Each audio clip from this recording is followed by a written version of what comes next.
Salut les loulous, ça fait plaisir de vous retrouver tous les jours. Donc aujourd'hui ça va être un petit peu plus délicat, accrochez-vous. Nous allons voir comment étudier les variations d'une fonction comme ça et faire son tableau de variation avec des valeurs exactes si possible. On n'est pas des touristes, on fait ça comme des professionnels.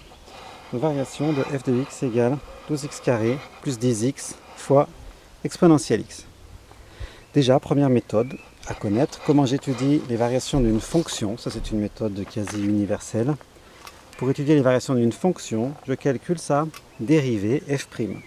Quand la dérivée est positive, la fonction monte.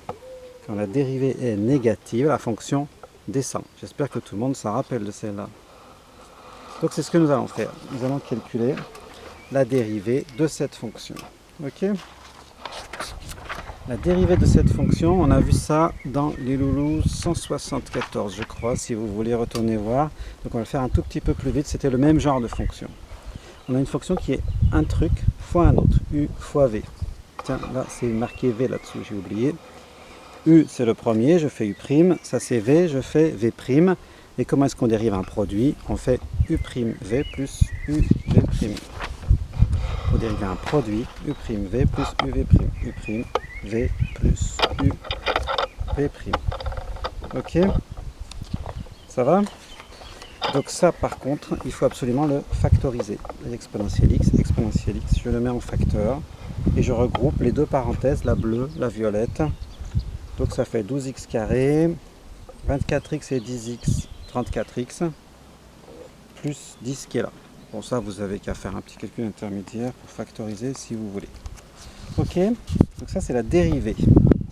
C'est la dérivée factorisée. Regardez bien ce qui suit, c'est encore important. La dérivée f', c'est exponentielle x fois quelque chose. Ce que je dis, c'est que exponentielle x est toujours positif. Donc la dérivée est du signe de ce quelque chose qu'il y a après. Pourquoi? Regardez ce que j'ai fait là. Le quelque chose rouge, s'il est négatif, exponentielle est positif, et bien le produit moins par plus fera moins.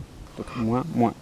Si jamais ce truc rouge est positif, exponentielle est positif, plus par plus fait plus, plus, plus. Autrement dit, le truc rouge, le trinôme là, et la dérivée ont toujours le même signe. Exponentielle qui est positif, elle ne change pas de signe. Ok? Donc il me suffit d'étudier finalement un trinôme du second degré. J'espère que vous savez faire les loulous.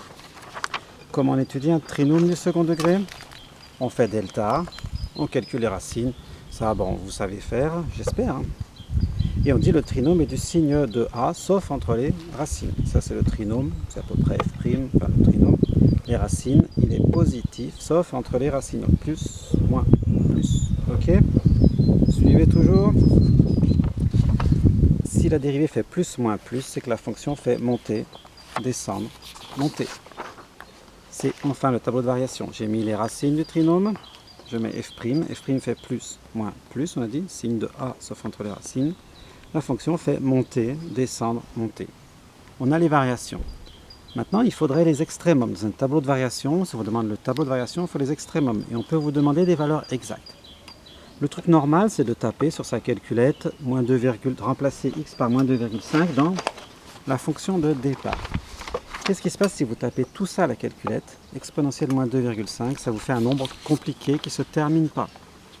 Si vous voulez une valeur exacte, vous faites sans utiliser la touche exponentielle de la calculette. C'est-à-dire, à la rigueur, vous faites là, c'est la fonction f, d'accord, dans laquelle j'ai mis moins 2,5. Vous faites tout ça à la calculette, si vous voulez, la première partie, et vous laissez exponentielle moins 2,5 au bout. Comme des fois, on vous faisait laisser des racines carrées pour avoir des valeurs exactes. Tout ce bazar-là fait 50, donc 50 exponentielle moins 2,5. Bon, ça fait à peu près 4,1, mais la valeur exacte, c'est 50 exponentielle moins 2,5.